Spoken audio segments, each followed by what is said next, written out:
To be fair, are we ever really more than ready-ish when we do one of these things? Yeah, more like ready adjacent. In the ballpark of readiness. I think ballpark's giving it too broad. Ballparks are pretty big. They are very huge. I didn't realize how big ballparks were until I went to one. I was like, oh, wow, I see where they got the idiom now. Yeah, I mean, it's true. 465 feet doesn't sound that big until you stand there and look at it and go, oh, yeah, no, that's a heck of a drive. Like, how do they hit a baseball? Like, that's way out there. Oh, you guys are talking baseball. I was thinking hot dogs. Well, great. Now I'm thinking about nachos. As am I. a completely different thread that will never, ever make this podcast. Go look up the history of nachos if you have a moment. It is actually legitimately fascinating. Weirdly so. Weirdly, right? Weirdly interesting, especially how they got integrated into stadium concessions, which is, you know what? Tell you what, you guys go ahead and start this edition of the Fairly KickAss podcast, and I'm going to go hit the concession stand. Done.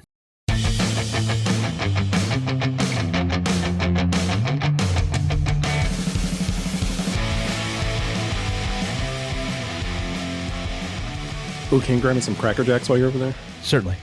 They still sell those? I hope not. They're awful. It's just the first thing I could think of. What, the cardboard box tooth ruiners? Yes. Cavities in the box. Kind of like us. I mean, to be fair. No. Go ahead. Play this one out. I want to hear it. If only I had more of that thread to pull on. Alas, I Zach, do not. I don't know if Jay or Dan has anything to add to my terrible diatribe there, but it's your regular kick-ass crew. We're doing your regular kick-ass thing tonight. We are doing top 5 B-sides. B-sides. Now, I know that this term itself has a few different definitions to it, and I don't know if it makes sense to go through that now or just to let the lists speak for themselves or to cover it as we go through it. I'm happy to do either, but yeah, if y'all want to just jump into it and kind of let the list fall where they may, I'm down with that. We could, but I think I have to illustrate my list somewhat. Like to illuminate the rules that I gave myself, because this was a great category, but fairly broad. Yeah. Yeah. Admittedly, I think I like it more when we do these like open-ended top 5s, mostly because, and I feel like we're going to get here, we just often end up with 3 different lists and even 3 different types of lists. Yeah. I feel like one of the artists on my list is going to wind up on either of your lists, but I don't think any of the songs I picked will. Interesting. And I feel like, I don't know, I like restricting myself to a set of rules that really only applies to me, and I don't really care if y'all follow it either. Or even if you followed your own rules for that matter, because we always break them on the first track. But yes, we do. My 2 things were, one, it had to be an actual B-side, meaning the song had to be released as a single, and the song on the other side of the 7-inch was this song. So that's part 1. I gave myself an additional rule that may or may not have made any sense, and that is that I didn't want this song to have appeared on the record that was adjacent to the song on the A side. So that limited my frame of reference quite a bit, which I enjoyed. It made it a little more of a challenge for me. And then I also added that I needed it to be one of my favorite songs in that artist's catalog. So, holy shit, bro. That way I was legitimately looking for like some of the best songs that maybe should have been on the album, but weren't. So I do have one question on your second criteria, and that is, you mentioned the A side and B side could not share an album, essentially. Correct. Now, I will say that that's the rule that I broke, because essentially, and not though not from lack of trying, this was the songs I wound up with did eventually get released on like a B-sides or rarities record. I got you. Or on like a deluxe edition of the record. Right. So they weren't released on the album originally, but they were added to it later. Interesting. I did not do this. I will say I took your first criteria of actually being a B-side. I think that I was faithful to that. I will not promise that every single one of these was released as a physical 7-inch, but I believe that they all were. At the very least, they were all listed as singles on Wikipedia. And I'm fairly certain that they had actual physical 45 releases. Some of them were on the same album as the A-side. Some of them were on a different album. Some of them were not released on anything besides that single. So it was very much a variety of different B-side vibes there. But all of them listed as an actual B-side to another A-side that also was mentioned too. Okay, sweet. Dan, what about you? Where'd you sit with it? Or did you just throw stuff at the wall? No. So I think I followed your first rule, actually. There's one that may have not gotten into 7-inch release, but I'm pretty sure it was like on the other side of the cassette. Cassette counts. Yeah, cassette counts. You have to physically flip it. I think you still have had to have physically flipped it. I didn't check to make sure that on the release. That was my but I wanted, like, a simple list wouldn't do. So I needed a criteria that you could argue about. So I went with B-sides that ended up becoming signature tunes for their artists. Not necessarily their biggest hits, but one that is like unmistakably them. I like it. Interesting. And also, and I'm sure you guys run into the same thing, maybe not you, Jay, because you did kind of keep yourself into a small-ish box. But there are so many songs that I could have gone with that fit, because it's a thing about just music, especially because this kind of harkens back to how things would get big via the radio, and being a B-side didn't necessarily mean that your song was just buried. Because, I mean, how many stories are there of a song that got big just because the DJ put the wrong side of the record on and liked it more, so they played it more than the A side or whatever. Right. And you're gonna see a theme in the stuff that I picked, and a lot of that comes down to that what you just said. So, like, basically the rules that I applied to my list mean that I'm picking songs from the 90s. Essentially, what happens is, if it was 80s would have worked, but what happens is stuff that was released before that was primarily released as singles, right? Which gave the DJ the opportunity to play whatever they wanted, and therefore, like, album or not album didn't really matter.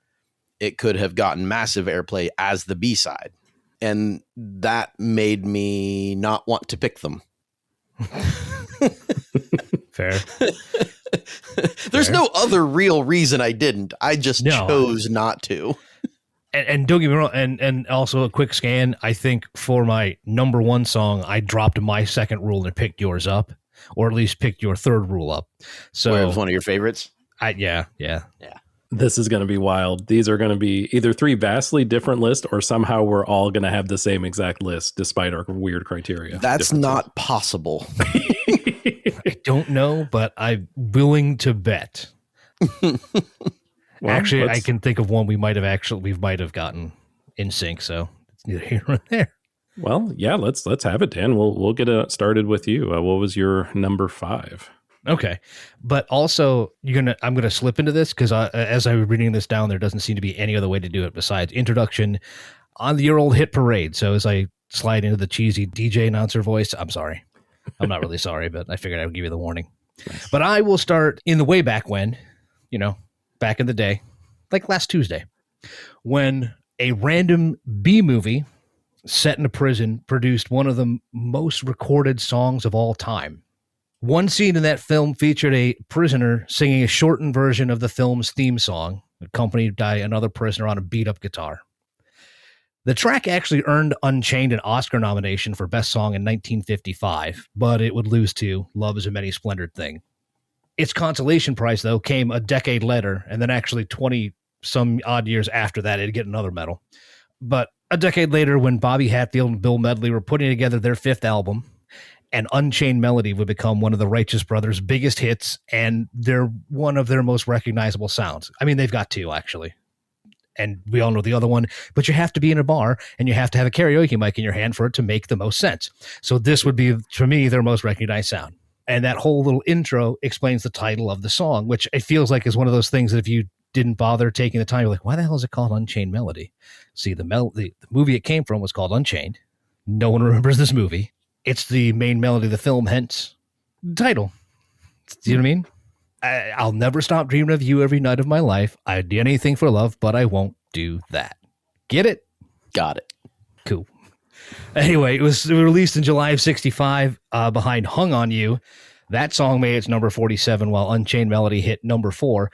And honestly, my favorite part about digging into the songs a little bit is that they were working with Phil Spector at the time. He was doing their production. But Phil Spector didn't want to lower himself to produce a mere B-side, so he let Bill Medley handle all the production and then was pissed that his A-side was relegated and didn't take off, and this thing that he couldn't be bothered to waste his time on became one of their biggest hits.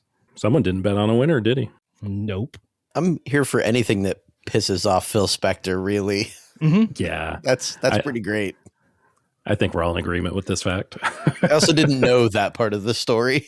Yeah, I didn't either until I started reading That about makes it. me very That's happy. great. Yep. But to your earlier point, I think if you are not, in fact, the Righteous Brothers, you must be drunk at a bar to sing the song. Yes. Yeah. For either hit, but Yeah, so this or You've Lost a Love and Feeling. But yes, agreed. Yeah, these are not coverable tracks. no. But They have been covered. They are That's not the thing, and that was the other thing that blew my mind is just the number of times it has been covered and released. It is in like the top 10 of most recorded songs all time. Shouldn't be. Now I want to find a number.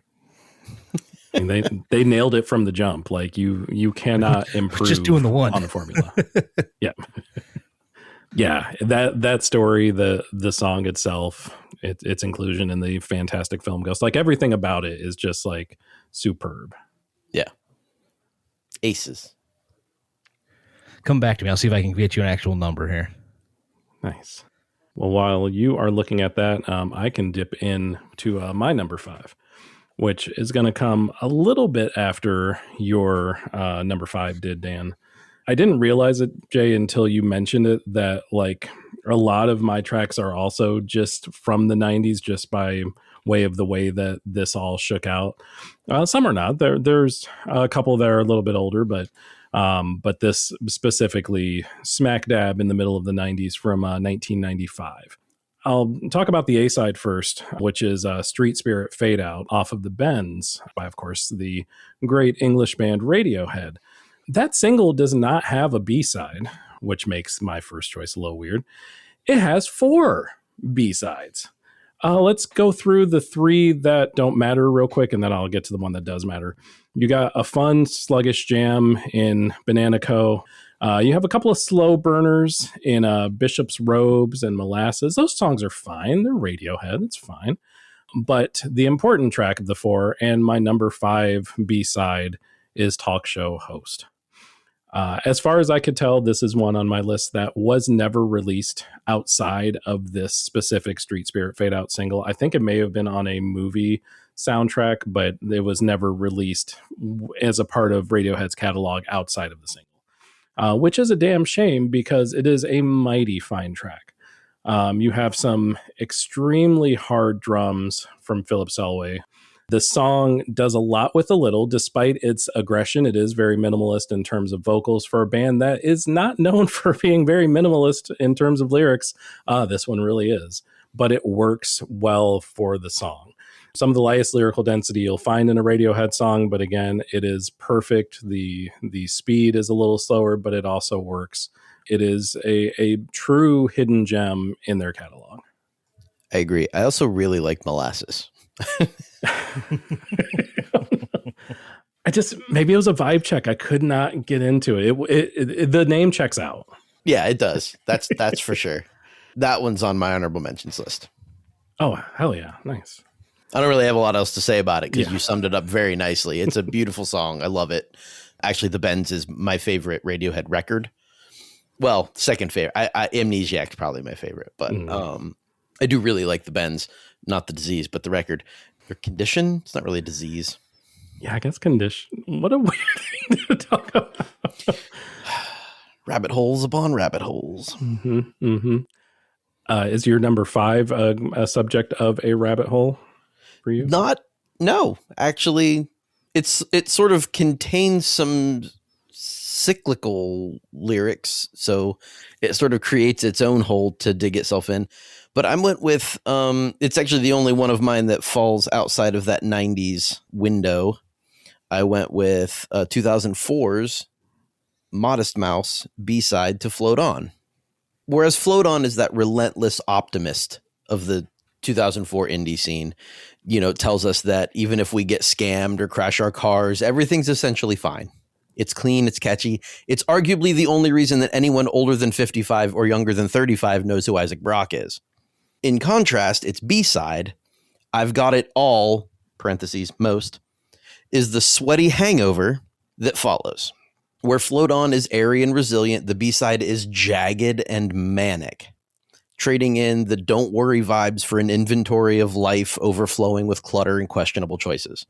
It's cynical, confrontational song directed at someone, and knowing Isaac Brock, it's probably a former or current version of himself that it's aimed at, for acting self-important, pretentious, or delusional. And the song gracefully embodies existential irritation, and I love it. It has one of my favorite Modest Mouse lyrics in it, which is how can someone so consistently mess up as much as every instance? How can someone inconsistent mess up so consistently? It's among my favorite Modest Mouse songs. I have several, but it's among them because it is jagged and fun. It's still lyrically playful in the way we've come to expect from Brock. And Good News is a good record, but this song should absolutely have been on it. I admit I had never heard this track before and had checked out the lyrics just because I was curious what we were working with. My eyes immediately, in fact, if you're looking at my screen, you would see the lyric, how can someone inconsistent mess up so consistently, highlighted, because I was making sure that I remembered to speak on that. And then, you know, the whole great minds thinking alike thing right kicked in. Yeah, it's such a contrast. That is really, really interesting. Just having 2 songs, so I don't know if I'd say diametrically opposed, just because I can't really, you know, ascertain the whole lyrics of it, but it seems like they're fairly on different sides of the spectrum. Diametrically opposed. They're very different, or maybe 2 different aspects of the same personality. Right. Even honestly, like the most fun I have with the song is even just the chorus, because it's I've got it all, most. I've got it all, almost all figured out. I'm trying to catch up and catch it to listen real quick while you guys were talking. And then reading that it did make it on a release.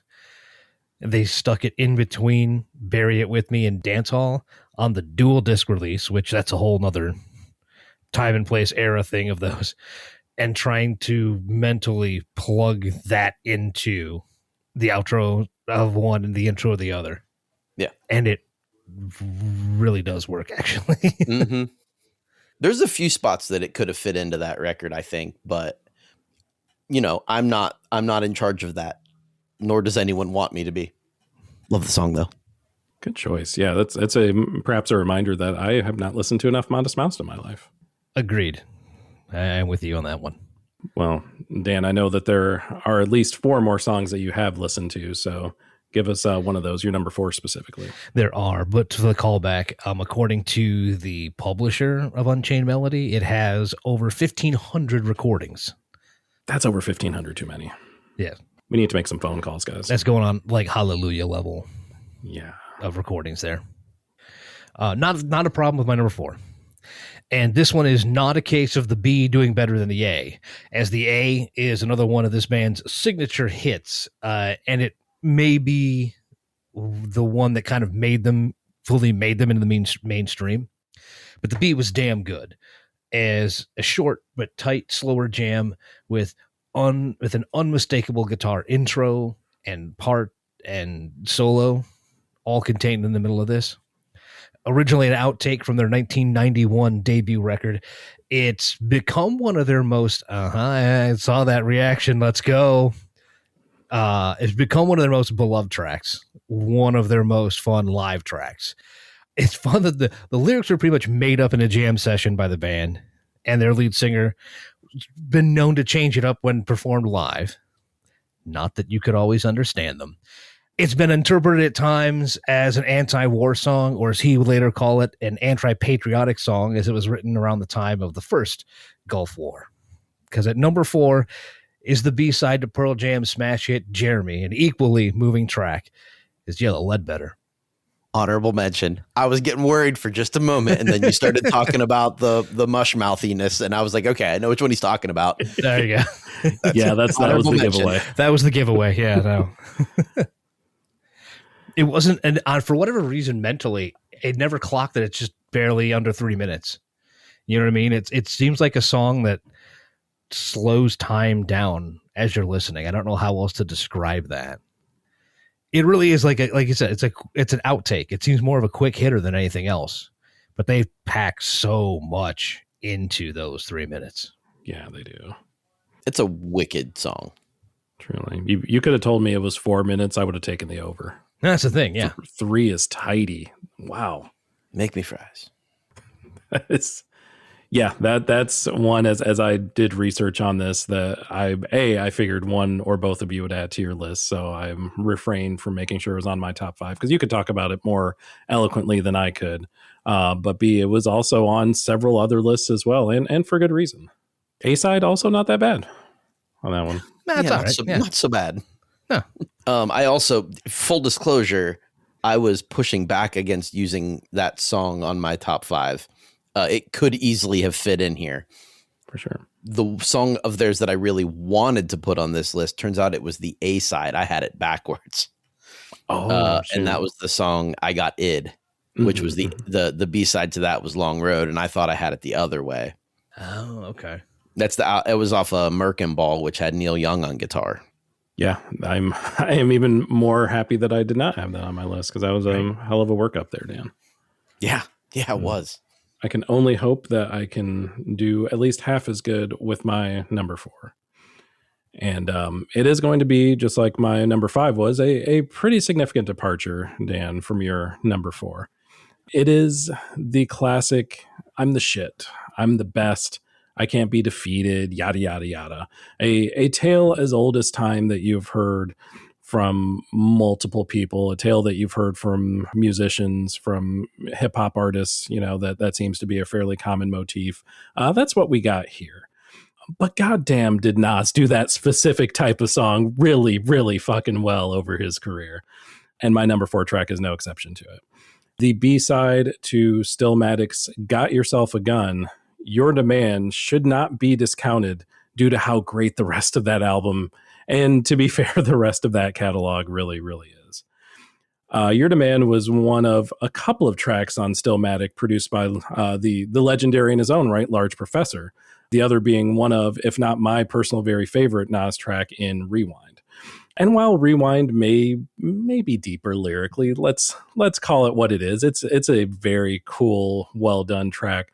This again, I'm the shit, you can't beat me, et cetera, et cetera. That's the vibe we're getting from Your Demand. And that's fine because it really works. It's a fantastic sample from Large Pro. It sounds great. Nas is at his You Can't Fuck With Me pinnacle on this track. And to me, more than worthy of being an A-side of it. So maybe not the A-side to Got Yourself a Gun, sure, but an A-side as its own single in its own right. Yeah, I'm struggling to come up with ways to say anything that you didn't just say. That's more of a compliment than you know. Yeah, I mean, excellent choice. You know what? I didn't even come up with Nas as an option because I don't know. I guess I never thought of B-sides for him. Yeah. It was one where I looked at it not in terms of this. Well, I did look at it in terms of songs, but also in terms of artists, like just compiled a list of folks like, do they have any really solid B-sides? Do they have any B-sides, period? And, kind of worked to the opposite direction. And that yielded a lot that fell into honorable mentions, honestly, but some that were, still very good. You know what else is good, Jay? and I have no doubt in my mind that your number 4 track is extremely good. My number 4 track breaks my album rule. Excellent. I had to throw one in there. I had to. I went with, okay, you know what? We're 1993, right? So I'm going to compare the A side and the B side, revealing two wildly different emotional postcards from the same creative moment. With "It Was a Good Day," offering a calm sunshine, while "You Ain't Gonna Take My Life" delivers storm clouds rolling in fast. The former leans into an almost comically peaceful narrative, especially coming from Ice Cube, right? Like, it's weirdly peaceful. Strolling through a day where everything from food to sports to relationships falls into place with suspicious ease. The lyrics celebrate small wins with an understated charm, painting a version of South Central that feels relaxed, reflective, and honestly a little miraculous, giving the broader themes surrounding the predator. Meanwhile, "You Ain't Gonna Take My Life" swings in the emotional pendulum opposite direction, immediately tightening the atmosphere with a defensive, high alert mentality. The lyrics shift towards survival, confrontation, and resilience, and with a tone that suggests the calm from the side A is fragile at best and could shatter at any moment. What makes the pairing so fascinating is how each track quietly explains the other, like the two sides of the same lived reality. So the smoother track rides the dreamy, laid-back groove that feels like cruising with the windows down, allowing the storytelling to breathe and savor normalcy. And in contrast, its B-side counterpart stomps with a heavier, more intense energy that reinforces the stakes and tension and he explored in earlier work like Death Certificate. One song essentially says, "Look how good life can feel," while the other snaps back with, "And here's why you stay ready even when it does." The tonal whiplash ends up feeling intentional, showing how moments of joy and vigilance can exist side by side, making the listening experience feel less like a playlist choice and more like a full emotional weather report. And for me, it stands out as a favorite of Ice Cube's tracks because it has that raw intensity and relentless determination. And it feels like him at his most unapologetically focused and emotionally direct. I don't know. At his most emotionally direct. How's that? And I think I wouldn't feel that way if those songs weren't on the same single. Yeah, it's to me like the way like "It Was a Good Day" has always read has been a dream. Like a literal, like I'm sleeping, all this good shit happens. And it even says at the end of the song, it's like, hold up. What the fuck am I talking about? Or something along those lines, as if to say like, Right. That's the moment that "You Ain't Gonna Take My Life" starts, when that dream ends and he wakes up and realizes, oh shit, this is really what South Central LA is. That whole thing from a few minutes ago was great on paper, but this is reality. And that's grim. That is dark. So grim.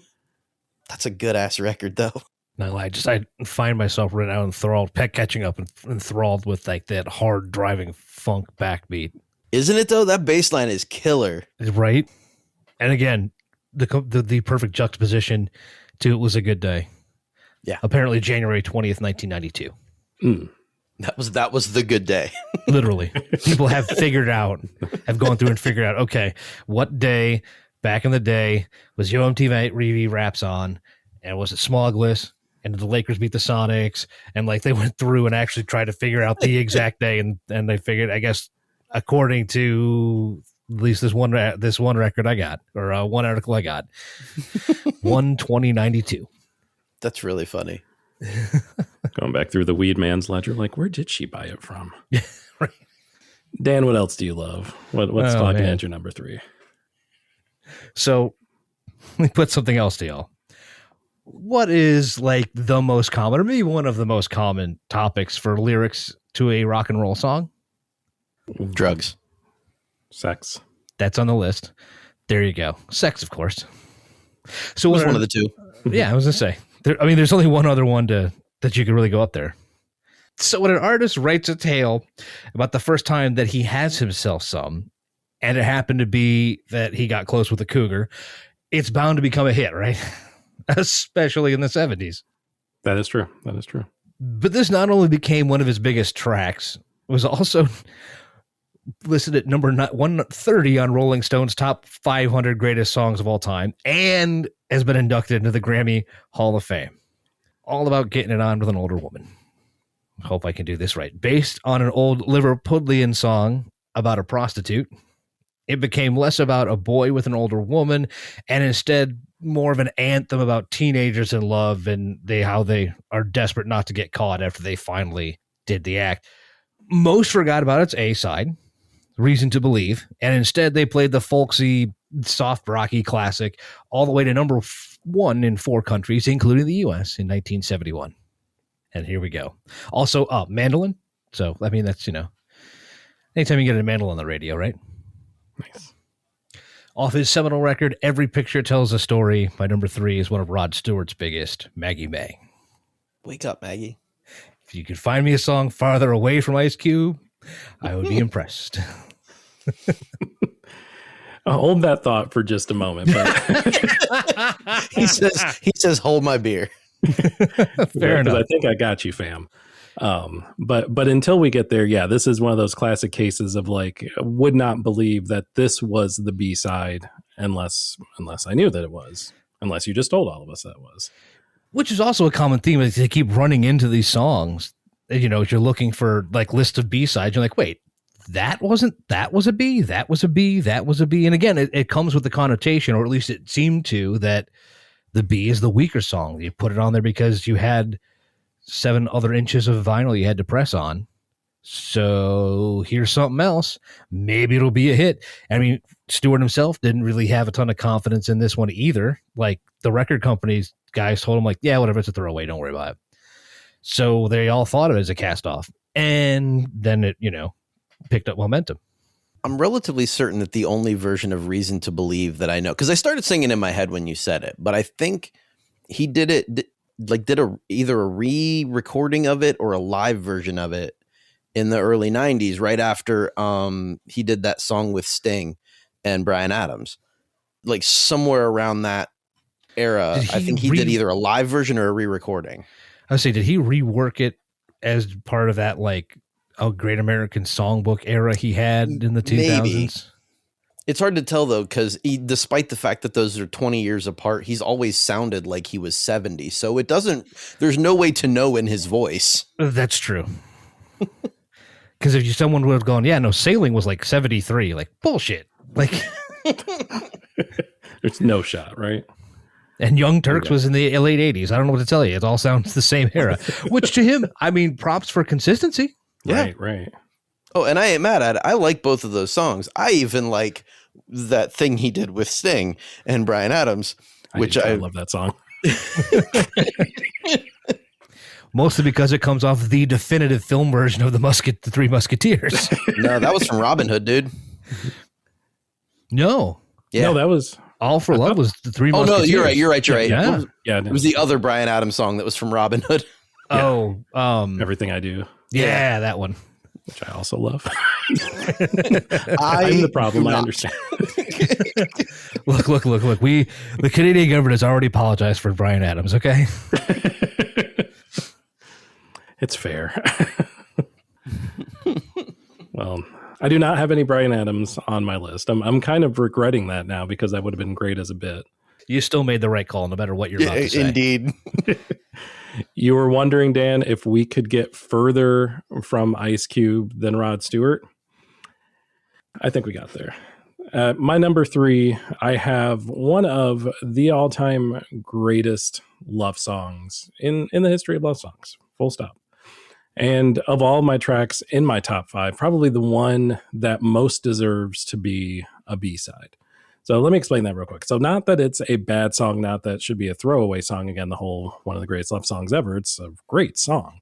But this is not a song that was ever destined or should ever have been destined for any kind of radio airplay, any kind of notoriety, any kind of popularity, just based on the composition, based on the lyrics, based on how far it strayed from, at least a good chunk of this group's catalog besides this track. And yet it has become one of their signature songs, one of their most beloved songs in a storied catalog. A song meant to be enjoyed at a wedding or a dance or alone where no one can see how much of a sap I am. I mean, how much of a sap you are, like the royal you, not me. I mean, I guess it sometimes is me. Rarely it's me. we're talking about the Beach Boys. Again, as far from Ice Cube as we could possibly get with God Only Knows. One of the greatest love songs ever, deserves to be one of the greatest albums ever. That, of course, being 1966 is critically acclaimed Pet Sounds. And to be fair, as we talk about the A-sides, wouldn't it be nice? Pretty solid jam in its own right, too. Very much more of a radio song and more of a Beach Boys catalog song than God Only Knows. But God Only Knows kind of carves its own niche and carves it really, really well. For me, that niche was certainly carved. I mean, I love the Beach Boys unabashedly, but the version of that song that is truly the one that sticks in my head is Mandy Moore's cover of it. Oh, wow. She did a really good job on it. They threw it on the movie Saved. Oh, nice. Which may have something to do why I love it so much. Because that movie's brilliant. That's fair, though, yeah. Yeah, I did not know that she did a cover of that. I will definitely have to check that out. Yeah, it's really good. Very faithful to the original, but just with a little extra. It is quintessentially Brian Wilson. Let's just put it that way, though. Yes. Absolutely. Hundy P. Absolutely. And I'm here for it. Though I think we're splitting hairs by deciding whether the Beach Boys or Rod Stewart is farther away from Ice Cube. Fair. we might have to call that one a draw, Dan. Yeah, all right. Jay, are you going to complete the set of 3 tracks that could not be farther from Ice Cube? Or you got something a little closer? No, I think I'll stick to far away. It seems to be working at the moment. I flipped some so that I could do that. I'm going to go with my number 3 is going to be a 1998 B-side, and one that I was going to guarantee that was on neither of your lists. I went with Elliott Smith and the B-side to Waltz number 2, which is How to Take a Fall. So Waltz number 2 off of EXO is the ultimate like indie rock tearjerker. It's the song that makes you want to stare out a rainy window and contemplate every awkward family holiday you've ever survived. It's a lush orchestral, and it has like that signature 3/4. It's a waltz. It's got a 3/4 time signature that practically forces you to sway while deeply inhaling and feeling existentially terrible about your life choices. Then you have How to Take a Fall, which is the sound of Elliott Smith finally losing his patience and plugging in a distortion pedal. It trades the sweeping waltz for a jagged mid-tempo stomp that feels like it was recorded in a garage where the air smells exclusively of stale cigarettes and spite. It's the difference between a beautifully choreographed tragedy and a guy accidentally tripping over a trash can in an alleyway. Lyrically, Waltz number 2 is poetic, heartbreaking autopsy of family dynamics. It's the I love you, but I'm never going to know you now anthem that hits like a physical weight. It's vulnerable, grand, and devastatingly sad. How to Take a Fall, on the other hand, is much more interested in the burn than in the cry. It's biting. It's a sarcastic critique of someone who's failing spectacularly but refuses to admit it, featuring lines that feel like a verbal eye roll. While the A-side is asking for forgiveness in the middle of a crowded karaoke bar, the B-side is the guy at the end of the bar laughing because you just spilled your drink on your own shoes. It's the perfect musical pairing for anyone who wants to spend 4 minutes mourning their past before spending the next 3 being a total jerk about the present. And this is one of my favorite Elliott Smith songs because it sounds like it could easily have made it onto the 90s pop rock radio if it weren't so delightfully mean. Seems like another case of just single, I don't want to say synergy. That sounds so shitty. The A side and B side working so well in concert with one another and in contrast with one another. That is something that is not like singular to this particular release from him, though. Like he's really good at juxtaposing those things on the albums. This is just the single one-off that made that work. It's a lost art, maybe it's becoming less lost with, some more recent releases, but I feel like album composition and to your point, single composition is something that really just went by the wayside for a good couple decades. And to be more purposeful here, Elliott Smith recording a waltz is far from Ice Cube. Maybe not as far as Rod Stewart or the Beach Boys, but still far. Ooh. We might have to give this one to you. Did not expect that dark horse to come through like it did, but here we are. The more I listen to, like, I can absolutely see, like, you're talking about, like, the pop rock sound of the time, and it would almost fall as I keep hearing lines, it would almost fall into our favorite happy sounding sad songs, but it's not sad. No, It's just venomous. yes. Yes. Like, it's almost, the guitars are almost jangly. Yeah, you could put this on the pop radio at that time alongside like Duncan Sheik and Matchbox 20, and it wouldn't be totally out of place. No, until they start singing. Right. It's like what Stephen Jenkins of Third Eye Blind was thinking when he was singing. He just didn't actually say the words. Right. Dan, I think you got some words for us with your with your number 2, because that's how songs work. I do. Yes, thank you very much. I do have more words for you. I'll make it quick. Let's have another case of a mega hit stacked on top of a mega hit. But in this case, the backside was populated by a track that's been called one of the greatest ever written, which is an achievement considering it comes from one of the greatest albums of ever. With a symphonic structure being laid down by 20 studio musicians, it was one of the biggest sounds from a group already known for their complex and fascinating composition. Said composer incorporated a spiritual message into his love song that hit areas that really up until then weren't kind of considered taboo in pop music. The group had already established that they have a unique sound, and they have a unique point of view before this album, having evolved a couple of times actually before they hit their 11th studio album. But this would become one of their sonic peaks and their most beloved ballad. There were a few ironies involved as well, and I'll add a third, because first, the writer has said that this incredibly touching message of being together until God decided otherwise wasn't written with any one person in mind, really. It was just an incredibly touching message. Also, it wasn't the smash that you would think, only peaking at number 39 on the Billboard Hot 100, while level 3 of irony. While its A-side, Wouldn't It Be Nice, hit the top 10 in multiple countries. At number 2 is the third and final song from 1966's Pet Sounds, of course, the Beach Boys, and God Only Knows. And I only read that because I went in a different direction with mine than you did.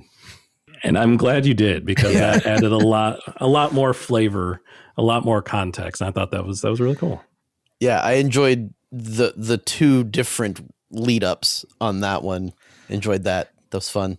But honestly, that of all the stuff about this song, that was the most fascinating thing, is seeing Wilson quoted as saying that there wasn't a particular person in mind that he was describing in this incredibly touching song, just that the feeling of that love. He hadn't found it, but he knew he found a way to verbalize it. And truly, maybe that's why it works so well, that it's not centered around a person, but more so centered around an idea, around a concept, around maybe a romanticization, that word of what love is, as opposed to the actual, reality, which is also really rad, but it's also very specific to the person or people that, are being involved in. Right. Obviously, no arguments here. Yeah, I didn't think I would. I didn't think I would get it. Interestingly enough, though, the version of it that I hear in my head, wait, we did this. Run it back. Oh. Do we have to run backward, or are we running forward for your number 2? I think we're running backwards to the rule. You both know what the rule is. I know what the rule is. For listeners, there is one rule on this podcast. It is rule 1, and that rule is Prince. That rule has one word, that rule has one name, and that rule has one catalog. And that catalog is absolutely brilliant. That catalog is littered with singles, with A-sides, with B-sides that are obviously, it's Prince. I mean, I don't know how best to describe that. But there was one that really, really jumped out at me, because I feel like it was one that doesn't get a lot of play. It doesn't get a lot of notoriety or visibility. And it really, really should, because it is Prince at his minimalist best. And that is the B-side to, I've got to look at my notes because it's weird. It's the B-side to 1982's 1999. Say that 5 times fast. It is How Come You Don't Call Me Anymore. Do you want the piercing falsetto vocals? Do you want the soulful bluesy piano? You get both of them. You don't have to choose. Porque no los dos. It's a beautiful thing. Either one isolated is amazing. If you take one out, the song is still an absolute stunner. But both combine to make the tale of longing and pining as a tale that only one of the absolute titans of the music world could possibly offer. It's one of those songs that's less of a sound and more, I know it's cliche, but it's more of a feeling, because it is something that Prince makes you feel. You don't have a choice but to be in his world as he's singing this song, as he's intimating this feeling, this emotion to you. You don't get to decide to be a part of it. You're there. You are in it, whether you like it or not. How Come You Don't Call Me Anymore is absolutely right at home in a catalog filled with Prince songs that are obviously amazing. And it's a shame that it was not only buried as a B-side, but also, buried as a track until I believe it came on One Night Alone is when it made its non-single debut. But yeah, absolutely deserves to be up there with the very top of his illustrious and lengthy catalog. Absolutely. Go ahead, Dan. I was going to say, I love your description of it. You don't have a choice but to feel, because it is him. It's like his falsetto is stretching out to just grab you by the shirt collar and draw you in. And it's one of those things that Prince doesn't get enough credit for, unless you get a chance to listen to a lot of his stuff live. It's just of what he could do with just his voice and sitting at the piano. And that's the perfect example of that one. Yeah. I was wondering, as you were doing the lead up, I was like, obviously you led with the name Prince. So my curiosity was did you agree with me or did you agree with the internet about what the top B-side was going to be? And I don't want to do that yet because it's in my honorable mentions and we'll talk about that here in just a moment. But I have two in my honorable mentions. Well, so did I. And one of them is, and I wrote them down because one of them was my pick and one of them was the internet pick. I don't disagree with the internet pick either, because is there a wrong answer? But we'll get there. And you chose neither. It wasn't my pick or the internet pick. So kudos. That's why I'm curious. I remember this was one of those that's like, oh, Prince certainly has a million B-sides. Let's crank these out and see which one stands among the rest. But I don't know that I saw this in any of like the actual research that I did. So I'm curious to see what the internet thinks is the best Prince B-side and what you think too. Yeah, and I will say that I threw them into honorable mentions because they didn't fall into my rule of they're my favorite of his songs. That's very fair. Like, how can you choose? Exactly. But you did have to choose your number two, my friend. So have at it. I chose the B-side to 1991's Smells Like Teen Spirit. The Smells Like Teen Spirit single is, that record is essentially the one that deleted hair metal from the cultural hard drive. On one side, you had the title track, which is it's the equivalent of a revolution that accidentally happened because everybody was too bored to do anything else. It's the shiny Butch Vig produced gateway drug to the 90s, featuring that hello, hello hook that even people who only listen to top 40 can hum. Then there's Aneurysm, the B-side that sounds like the band is trying to vibrate their own molecules apart. Teen Spirit is the polished anthem with a high-budget video involving fire extinguishers and cheerleaders for some reason. Aneurysm is the sweaty, jagged basement show where the walls are literally weeping. Lyrically, the two songs are on completely different planets. Teen Spirit is a masterpiece of cryptic word salad. The collection of slogans like a mulatto and albino that felt deeply meaningful to a generation, even though nobody actually knew what Kurt was talking about. It's the ultimate vibe song. Aneurysm, however, is much more visceral and physically uncomfortable. It's a love song written by someone who treats affection like a medical emergency, anchored by the line, "I love you so much it makes me sick." While the A-side is detached social commentary asking us to entertain us, the B-side is a rhythmic seizure about an obsession so intense it feels like a stroke. It's the difference between a generational call to arms and a frantic, distorted scream into a pillow. And it's worth noting that this is probably my favorite Nirvana song, mostly because it feels like Grohl is trying to break the floorboards. For real. I mean, I 100% agree with everything you said. And I think that's what makes this fascinating, that aneurysm is so uniquely, so quintessentially Nirvana. And Smells Like Teen Spirit is so uniquely, so quintessentially Nirvana. Yeah. Because it was kind of like the tale of two bands. Yeah. But you really didn't have one without the other. Like they both worked. This isn't even like a single synergy thing. This is just like a band synergy. Like both of those versions just somehow coalesce together so perfectly. And I do think like this one's interesting too, because, you know, we talked about like with Float On or with You've Got It All, like it could fit anywhere on that record. I don't think Aneurysm fits anywhere on that record at all. Agreed. Like it doesn't work on Nevermind. It might have worked on Bleach, but it's too polished for that. And it might have worked on In Utero, but it's too visceral. Yep. So like I don't know. I have so much good to talk about this song, but it's just, it didn't fit there. And I think that's why it was a really interesting choice as the B-side to Teen Spirit, but it is just I almost just said it's a beautiful song. It's not a beautiful song in a like traditional sense. There's so much beauty in so many different ways, though. Right. Yes. If I may steal a term that we would coin in talking on another different podcast, it is beautiful in its violence. Yes. Beauty is in the eye of the beer holder. Truer words have not been spoken. Mm-hmm. Outside of, I drank what? Famous words from Socrates? Is that what we're talking about? Yes. Oh, there have been some fantastic choices so far. Some choices that I would not. I mean, I think I expected one of us to go with Nirvana, but maybe not Aneurysm. But I'm here for it. But there's more on the bone. We still got our number ones to come. But before we do, we have to figure out what just barely missed our collective cuts. Dan, hit us with all of those honorable mentions that you have. I got a lot, and I'll speed run, and then I'll get to the prints. So an important thing that I discovered that I really wanted to, and it would make sense, Gangsta's Paradise was not Coolio's A-side. Wow. Holy shit. That was a B-side. What was the I know, right? side? I was kind of shocked when I heard that.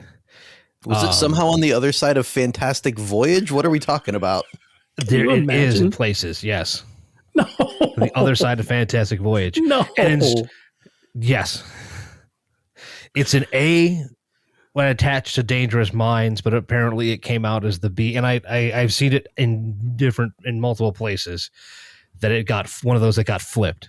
So depending on the version, yeah. Rightfully so. Right. That broke my brain. That's why I had to bring it up first, because like this doesn't seem right at all.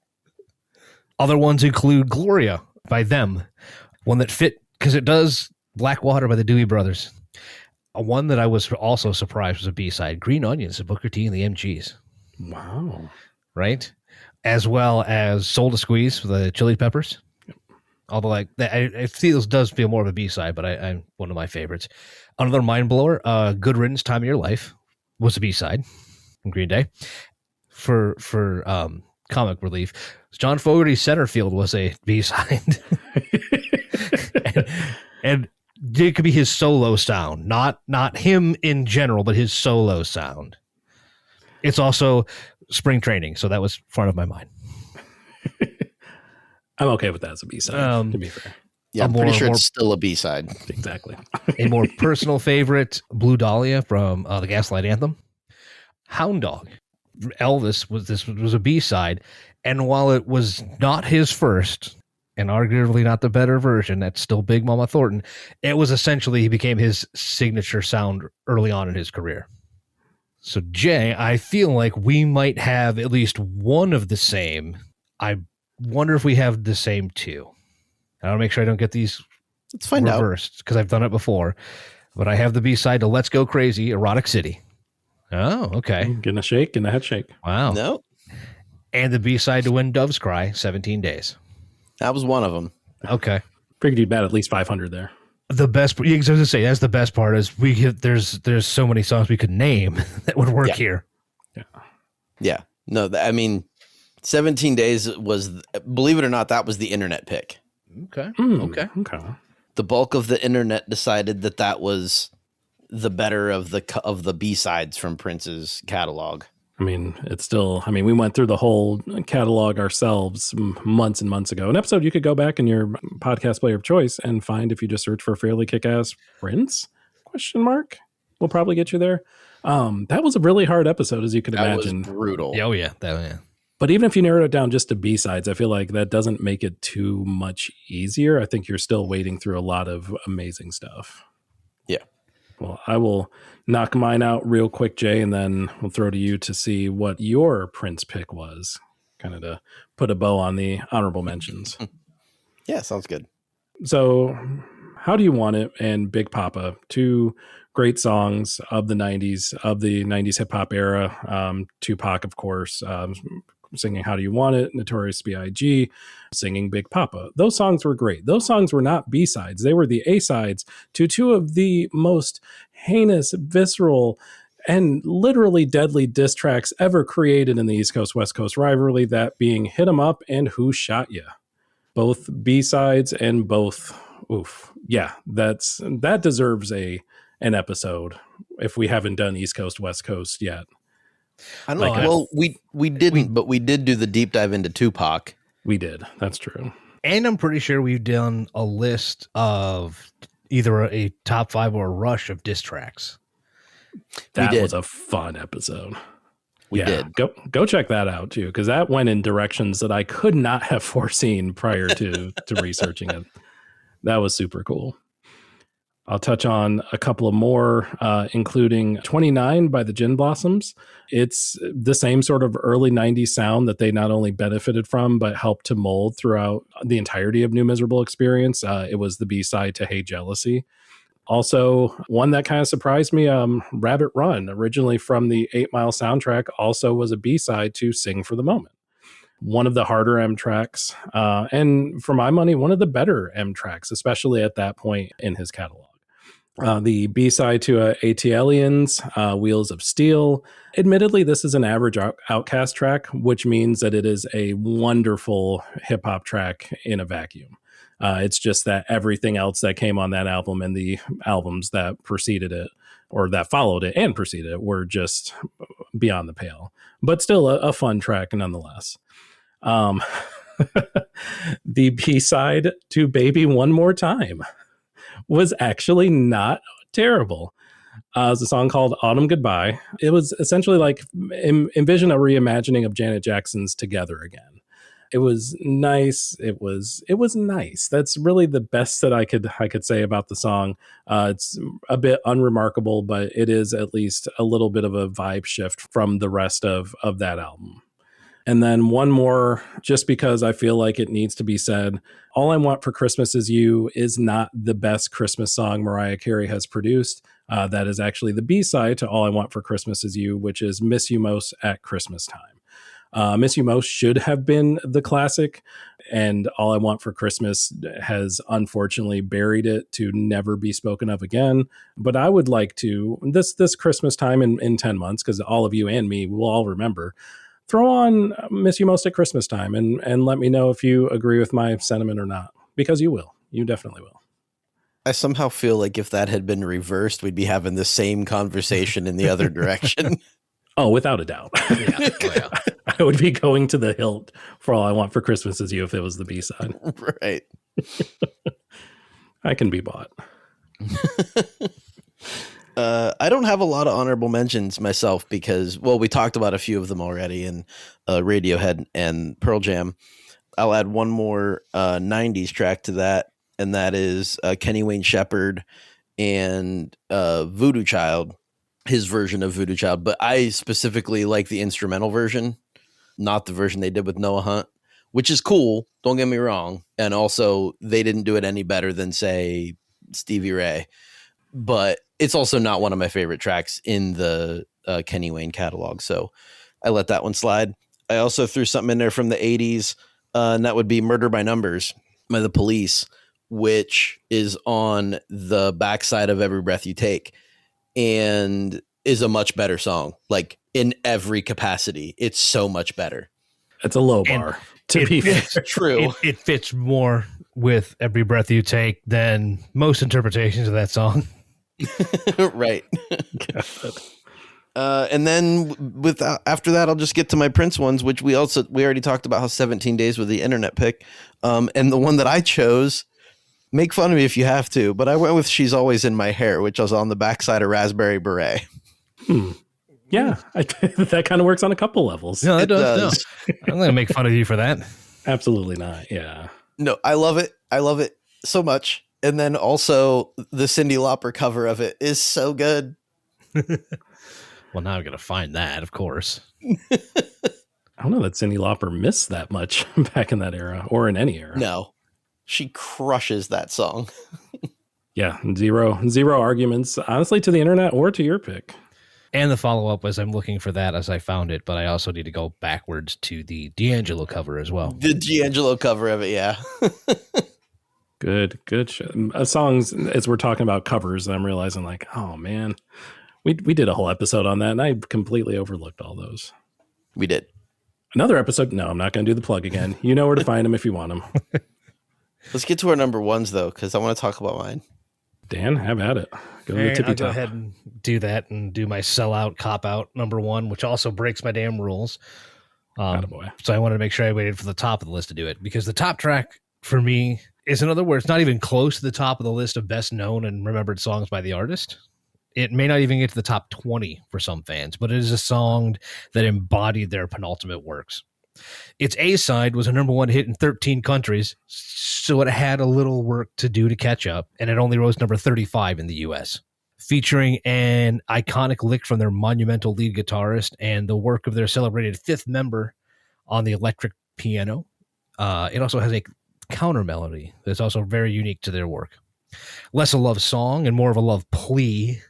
Its singer lays himself bare, essentially saying that he's putting all his cards on the table, so please don't hurt me.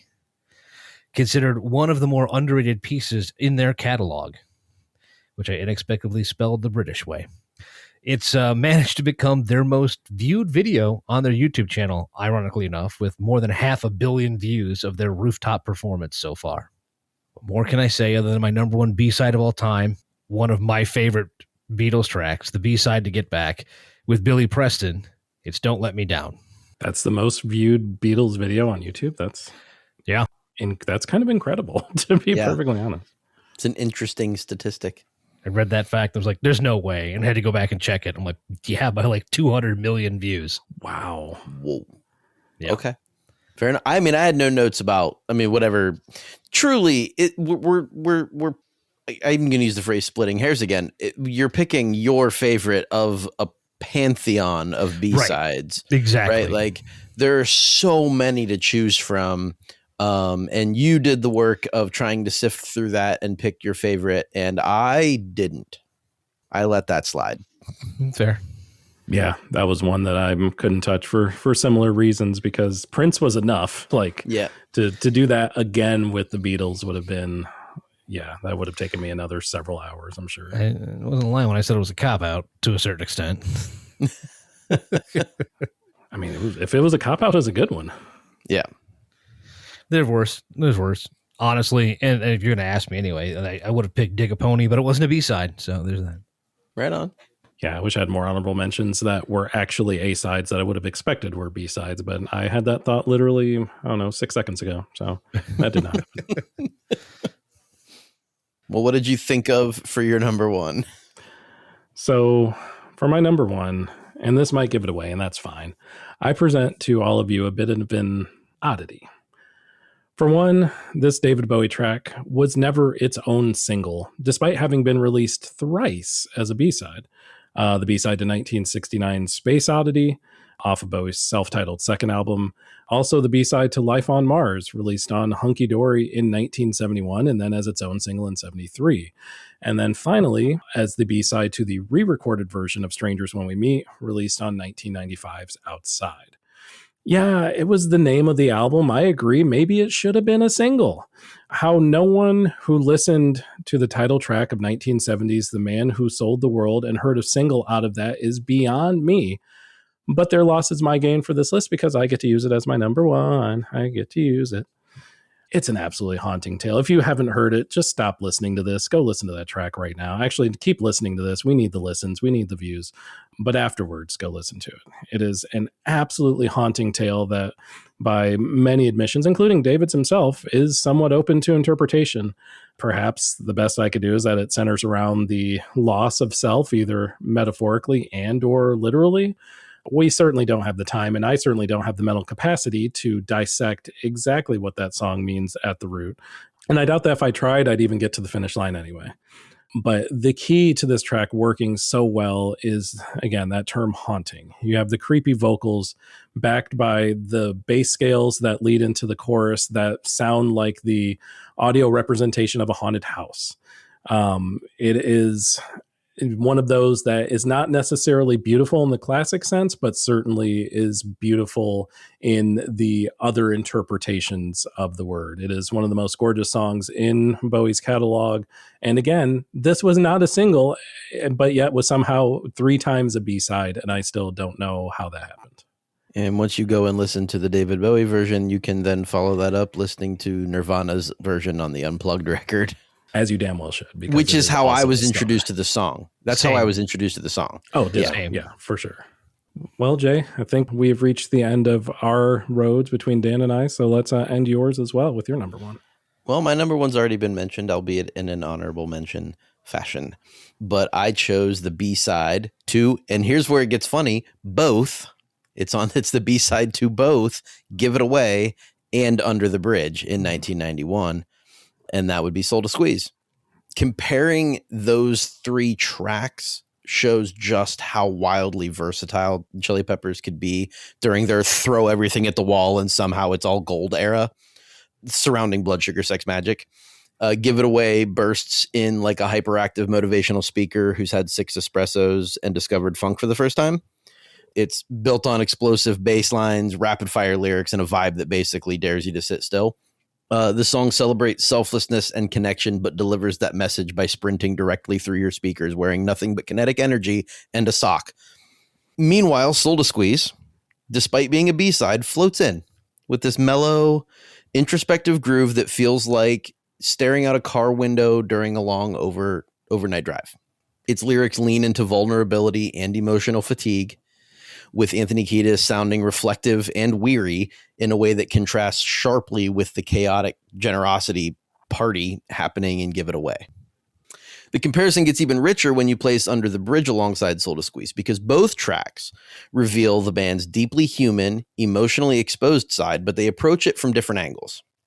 So Under the Bridge unfolds like a confessional diary entry, pairing delicate instrumentation with lyrics about isolation and searching for belonging, creating a quiet intensity that feels deeply personal and almost uncomfortably honest. Soul to Squeeze, on the other hand, carries a similar emotional weight, but wraps it in a warmer, more patient groove, like someone acknowledging their struggles while still trying to keep moving forward. Put that next to the bombastic swagger of Give It Away, and the 2 more reflective tracks feel like finding out the class clown also writes poetry. And suddenly the personality of the Chili Peppers becomes broader, messier in a way that's way more interesting. And it is my favorite Chili Peppers track because I love that laid back groove and that quiet, heavy emotion, but it's definitely them at their most soulful and balanced and sneakily profound with literal nonsense lyrics later in the song. And then also it has a wicked bass line despite the fact that it's slow. I mean, I don't know if I could say anything better than you did. It very much is the highlight, like you said, of the variety of the band, a variety that like doesn't really come out a lot. I feel like a lot of people see the Chili Peppers as a singular, very narrow thing. And at least at that part of their catalog, that was not the case. Right. Also, the song wound up in the Conehead soundtrack for reasons. That soundtrack goes, dude. That soundtrack does. Fire. Kodachrome's on that soundtrack. Fight the Power is on that soundtrack. Yeah, you can skip the movie, but don't sleep on the soundtrack. Yeah. Fabulous soundtrack. But a fabulous song too. Yeah. I do have to wonder if like this was written on an actual car ride, just especially like you said, the lyric, like I might end up somewhere in Mexico. Like, was this happening? Were they just like traveling down like through Southern California? It's like, we're almost to the border. Yeah, I'll jot that one in. Yeah. It definitely goes alongside ding a dong, ba ding a dong ding, like perfectly. Pure poetry. Robbie Burns ain't got nothing on that. I do feel like that section of the song, like he meant to put lyrics there at some point, and that was just filler, and then they just recorded it that way, and it stuck. I love when that happens in songs. Yeah. Do you want to put something in that where that leave that hole was? It's fine. It's fine. It's fine. They're gonna love it twice, and then they'll find $5. Good stuff, boys. I know I say this often, but I think this was one of the best top fives we've ever done. I would agree, although I have not figured out a way to exit the episode. Like, I can't figure out how to land the plane here. Blue Sky, Instagram, Threads, TikTok, at Philly KickAss. Yes. All the better podcast providers. Go to hell. Jesus Christ, it's done. It's done.